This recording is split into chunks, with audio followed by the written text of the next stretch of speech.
Subscribe करें खूनी night channel को और देखें हिला देने वाली horror story. Bell icon press करना ना भूलें। तेरी पत्नी को ठिकाने लगा दिया है, अब तेरी बारी है।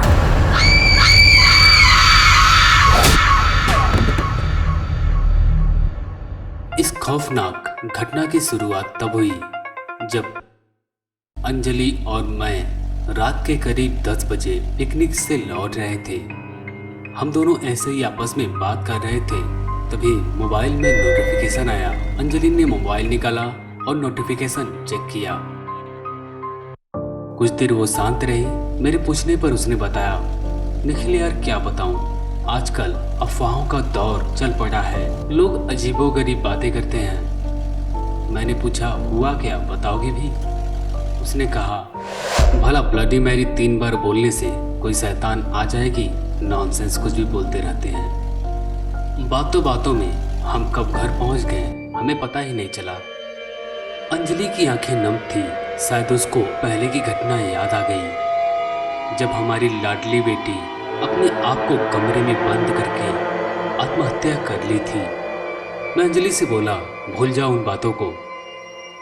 अंजलि गुस्से से बोली, कैसे भूल जाऊं, आखिर हमारी गलती क्या थी? काश मैं जान पाती, एक बार उससे पूछ पाती। तभी अंजलि के मोबाइल में नया नोटिफिकेशन आया। नोटिफिकेशन में लिखा था, रात के 12 बजे शीशे के सामने 3 बार bloody Mary, bloody Mary, bloody Mary बोलने से ब्लडी मैरी आकर आपके सवालों का जवाब देगी। अब रात के 11 बज चुके थे। मुझे जोरों की नींद आ रही थी। मैं सो गया। कुछ देर बाद अचानक मेरी नींद खुली। मैंने देखा अंजलि मेरे बगल में नहीं थी। मैं भागकर बगल वाले कमरे में गया जहां अंजलि शीशे के सामने खड़ी थी। वो बोल रही थी, bloody Mary, bloody Mary, bloody Mary. मैं गुस्से से बोला, अंजलि पागल हो गई हो? वो चुपचाप खड़ी रही और बोली, ब्लडी मैरी आएगी, वो मेरी बेटी के बारे में बताएगी।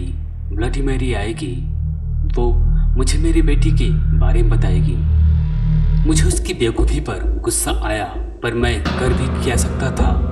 आखिर वो माँ थी जिसने अपने बच्चे को खोया था। मैं उसे बेडरूम में ले आया। हम बैठे थे, तभी आवाज़ आई। उसे सुनकर मैं चौंक उठा। मैं और अंजलि डर गए। भागते भागते हम दोनों उसी कमरे में पहुँचे जहाँ शीशा रखा था। हमने देखा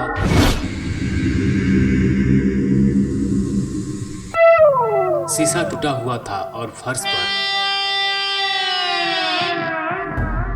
किसी के खून से सने पैरों के निशान थे।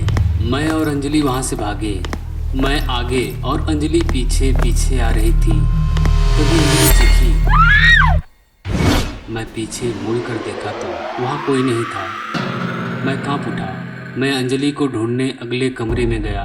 मैं आगे बढ़ता जा रहा था। मुझे लगा मेरे पीछे कोई है। जैसे मैं पीछे मुड़ा, वहां कोई भी नहीं था।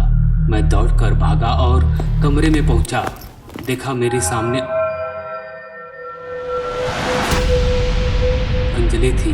उसके साथ मेरी बच्ची थी जो मर चुकी थी। मैं अंजलि से बोला, अंजलि समझने की कोशिश कर, हमारी बच्ची मर चुकी है, वो हमारी बच्ची नहीं है। अचानक मेरी आंखों के सामने से दोनों कहीं गायब हो गए। मेरी नज़र बगल के फर्श पर पड़ी। मैं और भी डर गया क्योंकि फर्श पर अंजलि की मरी पड़ी लाश थी। मैं भागना चाहा, कमरे का दरवाज़ा बंद हो गया। खिड़कियाँ और पर्दे हिलने लगे। दीवार पर मुझे जो दिखा उसकी कल्पना मैंने कभी नहीं की थी। ब्लडी मैरी दीवार पर चढ़ रही थी। उसने मेरी तरफ देखा और बोली, तेरी पत्नी को ठिकाने लगा दिया है, अब तेरी बारी है।